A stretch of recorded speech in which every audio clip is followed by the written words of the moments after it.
Hi everyone, this is William from the Headphone Experience, and I'm here tonight with my first impressions of the Ollo S4R headphone. These were loaned to me for review by Matthew Stringer out of Denver, Colorado, and I just wanted to say thank you for that. And these headphones are made in Slovenia, and they currently sell for 289 euros, which works out to approximately 350 US dollars at the current exchange rate. They are in the process of revising this headphone, it looks to me. I was looking at their website, and it looks like this exact model is now out of production, and they are coming out with a revised model either very soon or maybe already. But anyway, I think it's going to be very similar though, just some small revisions. So anyway, this is a wired, full-size, over-the-ear, closed-back headphone. It uses a 50mm dynamic driver. It has an impedance of 32 ohms, a sensitivity of 108 decibels at 1 milliwatt, so it is very easy to drive. Has a weight of 310 grams, which is actually very, very light for a full-size headphone, especially a closed back. This makes this one of the lightest over-the-ear headphones I have reviewed. The ear cups are made of American walnut, and it looks like that's a solid piece of wood, not just a veneer. And the headband, the band itself, I believe is stainless steel, but it has a black coat over it. And the ear pads are synthetic leather of some sort.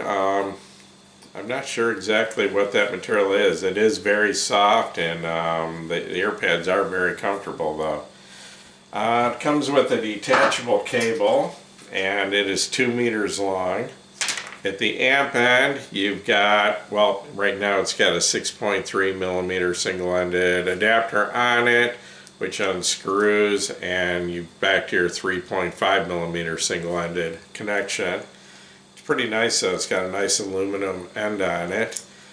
And the other end of the cable, at the headphone end, you have 2.5mm connections, which if they are revising the headphone, they might want to possibly go to 3.5, which is very common now.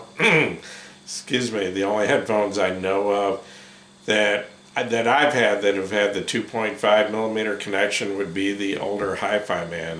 My Hi-Fi Man HE560 version 2 had the 2.5mm connections, which were a big step up from the screw-on connections that they originally used, but most companies now are going to the 3.5. So anyway, this does have 2.5mm connections. The build quality appears to be very nice. The wood cups are beautiful.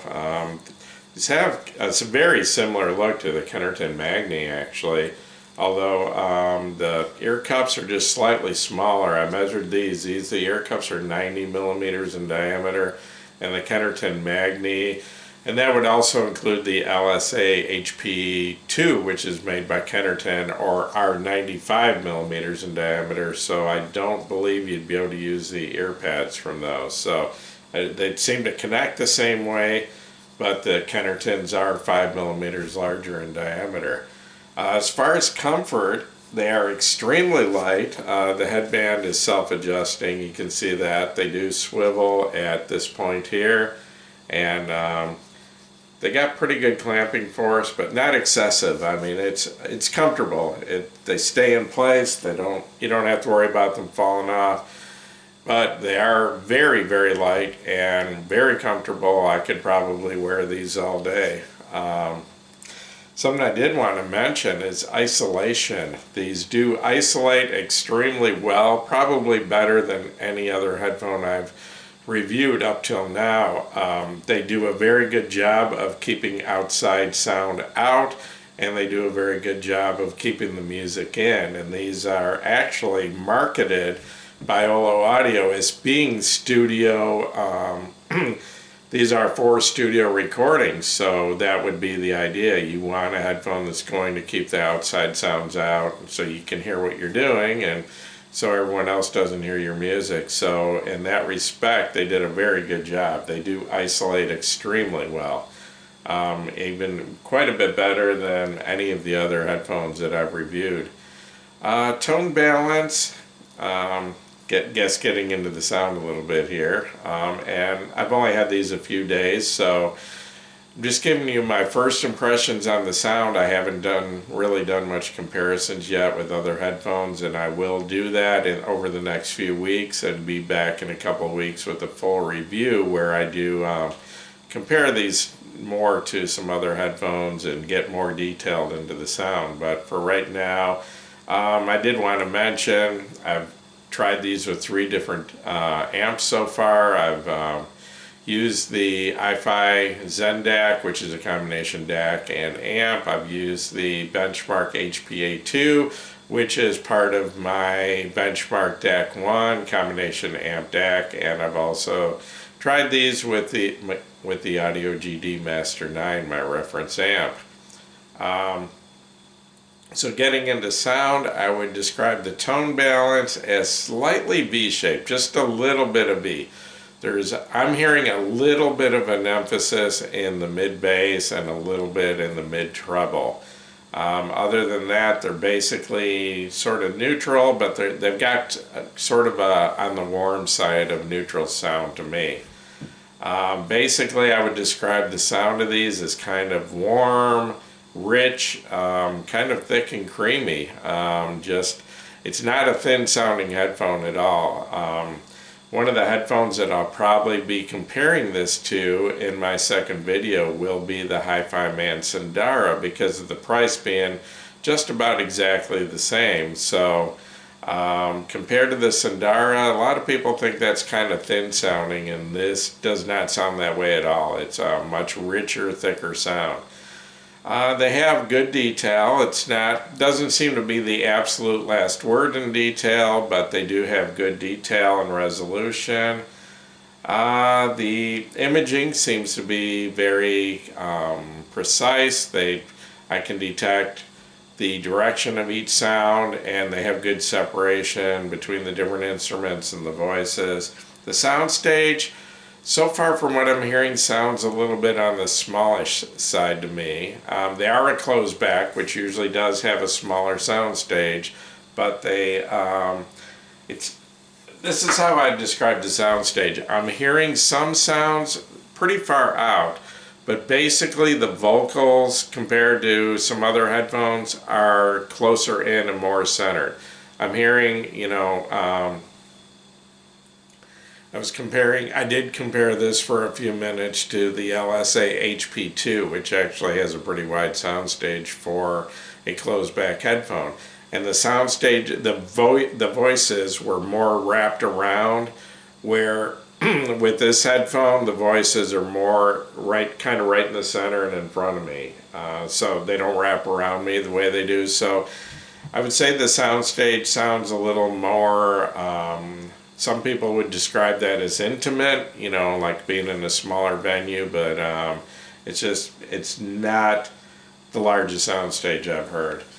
The dynamics, they seem pretty good. It seems kind of punchy, especially in the mid-bass. Like I said, there is a slight emphasis in the mid-bass from what I'm hearing.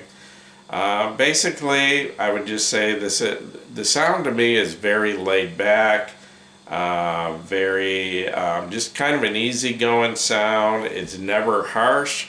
There's nothing harsh about this at all. It's the treble is, I'd say, slightly rolled off, but a little bit of a peak in the mid-treble to me. It's definitely not a bright headphone, but I wouldn't describe it as dark either. If you don't like bright headphones, like say Hi-Fi Man, this might be exactly right for you. And that's another reason I do want to compare it to that later.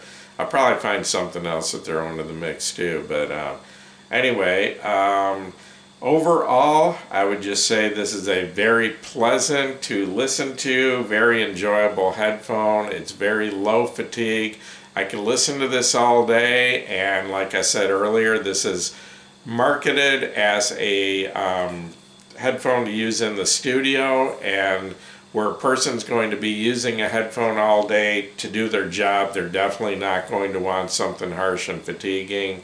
So I think Ollo did a very good job staying away from those qualities. So yeah, so far I'm really enjoying this headphone. I'm hoping to get some more time on it in the next couple weeks and get back to you with a more extensive full review of this and dig a little bit deeper into the sound, compare it to a few other headphones. So I'm going to wrap this up. Once again, this is William from the Headphone Experience. If this video has helped you, please give me a thumbs up. Please subscribe to my YouTube channel, and you are all welcome to join us at the Headphone Experience on Facebook. We're approaching 10,000 members, so love to see you all over there. And once again, thanks for watching my video.